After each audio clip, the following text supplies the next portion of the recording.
and away you go, right? It's like a spider. What is happening? Whew. Oh my, this is gonna be... My name is Jillian, and this is Jillian Camps Arizona, and today we're gonna be doing another 1,000-mile review. This is a pan that I picked up. You will not believe this, but I picked this up, I think, from Walmart about 6 years ago when I first decided I wanted to go camping. And most of the time it's sat in my camping gear. You know, I've never used it, but recently, especially for the past like 3 years, I've been using it fairly heavily and been taking it on a lot of trips because it works so good over charcoal, you know, the charcoal grills, etc. And I thought I would do a 1,000-mile review. It does not have, it's so generic that it no longer has the logo on it. So I have no idea where I bought this, but I would highly recommend getting one of these. And as you can see, I clearly need to get another one because the nonstick coating is starting to come off pretty heavily, and that's bad, right? That's bad news because you don't want to eat that. You don't want that to end up in your food. So I haven't used it for a while. It's sat, especially.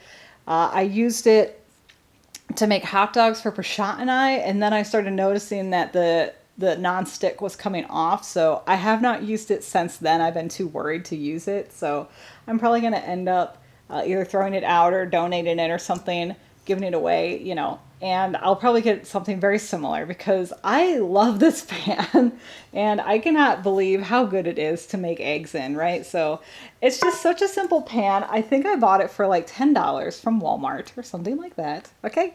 But as you can see, and I highly recommend you guys getting one of these. They're awesome. Again, it's not a sponsor, and honestly, I'm not even sure who made it, but try to find something like this, right?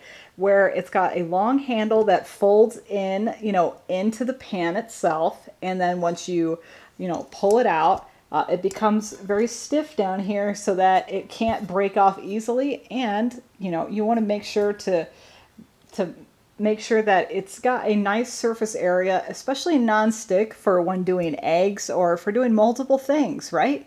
You could even cook on this for sausages or anything like that. So I plan on looking for the exact same thing. I'm going to try and find something exactly like this, right? Because I love this. So I thought I'd do a little 1,000-mile review of this.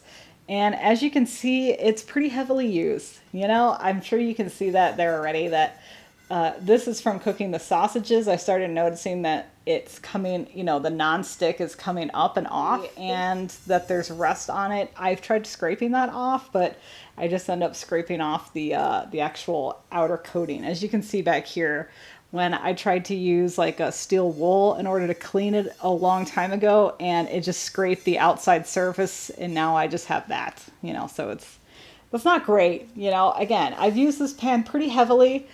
This works great on an outdoor grill, and I've used this about 1,000 times for making eggs. And I've done it. It's also featured in a couple of the pictures, you know, when I've gone camping and making eggs on a charcoal grill, because I love the long handle of this. It sticks out far enough away so that you can put this on the grill and still hold on to this.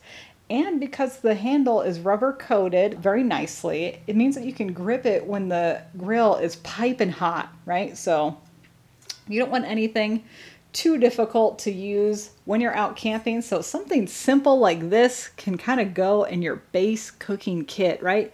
Again, I would not recommend something this heavy for camping, for hiking, you know, to put in your hiking bag. But for car camping, something like this, just a single pan, a multi-use pan, this type of thing works great, you know? So just keep this in your camping gear and away you go.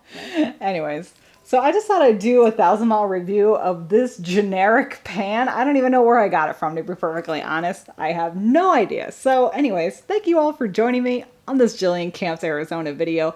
Feel free to thumbs up this content if you liked it and you want to see more like it.